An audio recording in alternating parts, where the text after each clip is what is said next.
Giving and receiving creative feedback seems to be one of those skills that you're just expected to figure out through your career.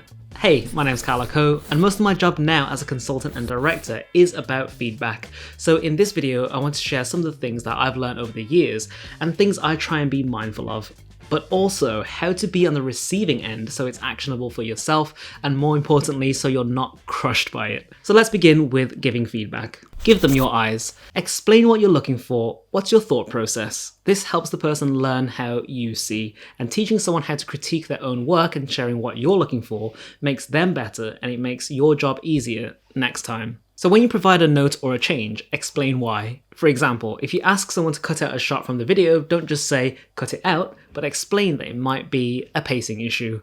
Lend them your eyes. It's the whole give a man a fish, teach a man to fish saying. Give a man a piece of feedback and he'll get one project finished. Teach a man to feedback and he'll create for a lifetime. How you say something is almost more important than what you say here. Creative work is always personal. It's the combination of our experiences that allow us to come up with these creative solutions. So it's a bit different to say a plumber fixing a leaky pipe, because no two creatives are going to make exactly the same thing. You have to be mindful of how much of themselves they've poured into the work.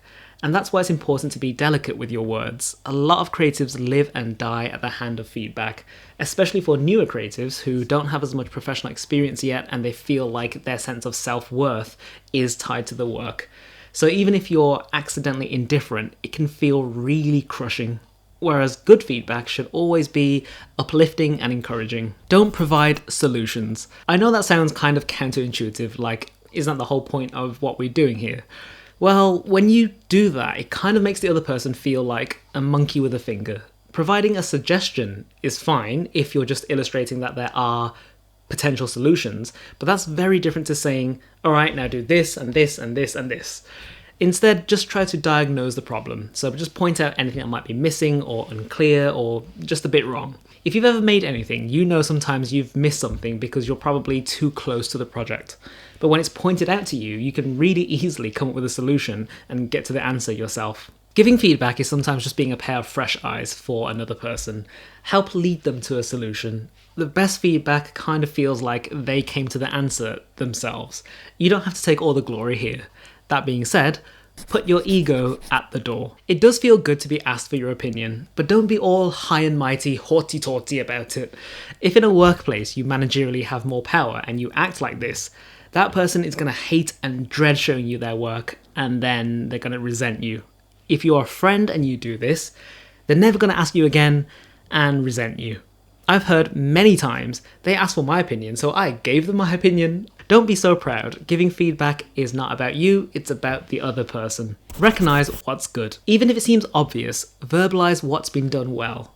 If you just start with the bad stuff and don't ever get to the good stuff, it feels like there were only bad things and it's all terrible. This is something I need to personally practice a bit more. I'm the type of director to do a million takes on set, and it's not because anything about the last take was bad. Even if I think it was great, I think maybe the next one could be even better. But if I don't express that first part out loud, everyone on set always thinks they did something wrong. Creativity requires space to play. You have to be able to create a safe space for your team to work with autonomy. Provide feedback when it is necessary, but know when to just step back and let things play out.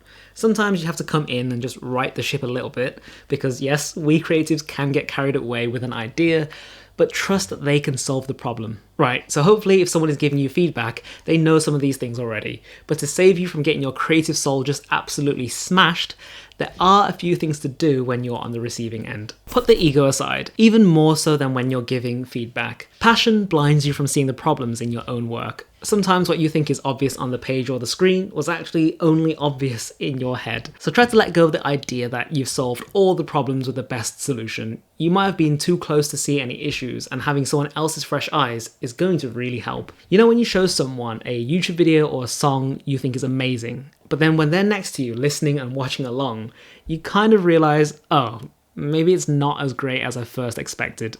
It's kind of a similar thing. Take yourself out of the equation. Detach yourself from the work, so don't see it as your work, it's just work.